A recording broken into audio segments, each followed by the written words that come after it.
ఓం శ్రీ సాయిరామ్. 1969 సంవత్సరం డిసెంబర్ నెల సనాతన సారథిలో భగవాన్ శ్రీ సత్యసాయి బాబా వారి రచింపబడిన భాగవత వాహిని నుండి కొంత భాగం తెలుసుకుందాం. సాయిరామ్.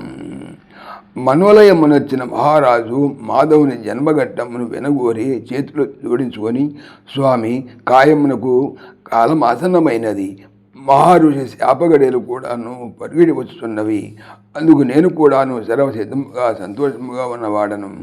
అయితే కాయమున జీవుడు ఉన్నంతకాలము సత్చింతన, సత్మరణ, సత్సవరణము కావలసినటువంటి దీక్ష పురుడి చేత దీక్షకు ఎటువంటి భంగము కలగకుండాకై ఈ శేషకాలము కూడాను ఆ నందనందుని సుందర వదనారవిందములు హృదయమున చిందులు తొక్క తన లీలారూపములు మనసు నింప ఆశించుతున్నాను.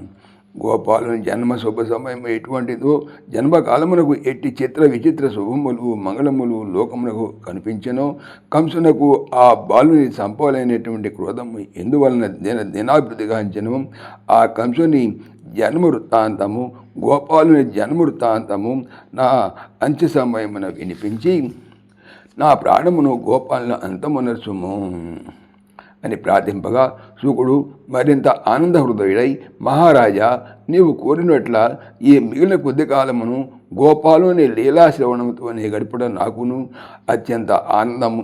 గోపాలుని జన్మము ధర్మస్థాపన నిమిత్తము, అది మహామర్మము. కర్మ పరిపక్వమైన వాళ్ళకే ఆ జన్మరహస్యము గ్రాహ్యముగును. కాని వారలకు లోకమే ఒక పాపకోపము. అందులోనే మునిగి, అందులోనే తేలి, అందులోనే లయమొందుదురు.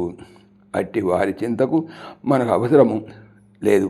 తరింపగోరు వార్లకు తగిన వరప్రసాదము అందుకొందాం.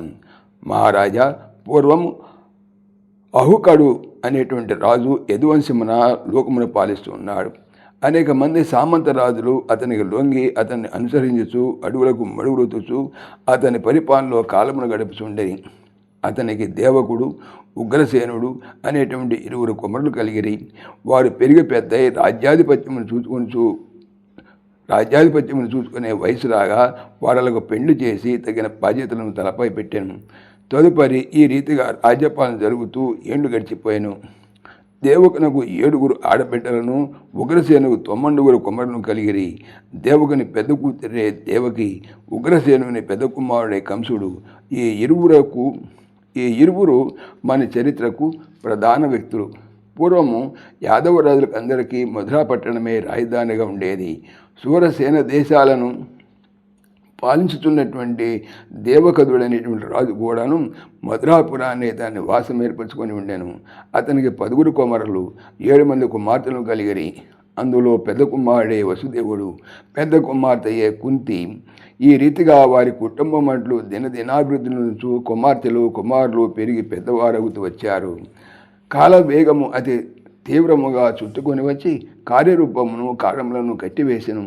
కంసుని పినతండ్రి అయిన దేవకుని కూతురైన దేవకిని సూరదేశ రాజు కుమారుడైనటువంటి వసుదేవునికి ఇచ్చి వివాహమనర్ప సర్వసన్నాహములు గావించరి. వివాహము అత్యంత వైభవముగా జరిపిరి. రాజులు, రారాజులు, సామంతరాజులు, సర్వాధికారులు, పండితోత్తములు అందరూ కిక్కిరిసిపోయేరి.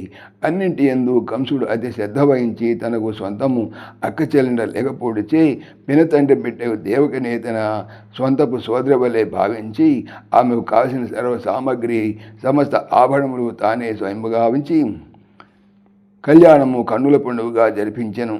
3వ నాడు సారెలు పెట్టి అత్తవారిని కంపుట్లో తానే రథసారిగా నిలిచి చెల్లెల్ని, బావగారిని రథములు ఎక్కించుకొని పురవీధుల్లో ఊరేగింపుతూ మహావైభవముగా తరలిపోతుండా ఆకాశమున మెరుపు తీగ వలె ఒక ప్రకాశం కన్నులకు మిరుమిట్లు గొల్పెను. ఇంతలో పెద్ద ప్రళయ శబ్దం వచ్చెను. ఈ ప్రళయ శబ్దమును చూచి విన్న ప్రజలు, రాజులు ఎక్కడి వారక్కడ స్తంభించిపోయేరి. వాయిద్యములు నిశ్శబ్దమయ్యను.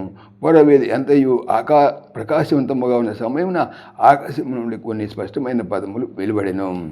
అవి ఏమనగా వచ్చే ఎపిసోడ్లో తెలుసుకుందాం. సాయిరామ్. సమస్తలోకాః సుఖినో భవంతు, సమస్తలోకాః సుఖినో భవంతు, సమస్తలోకాః సుఖినో భవంతు. ఓం శాంతి శాంతి శాంతి.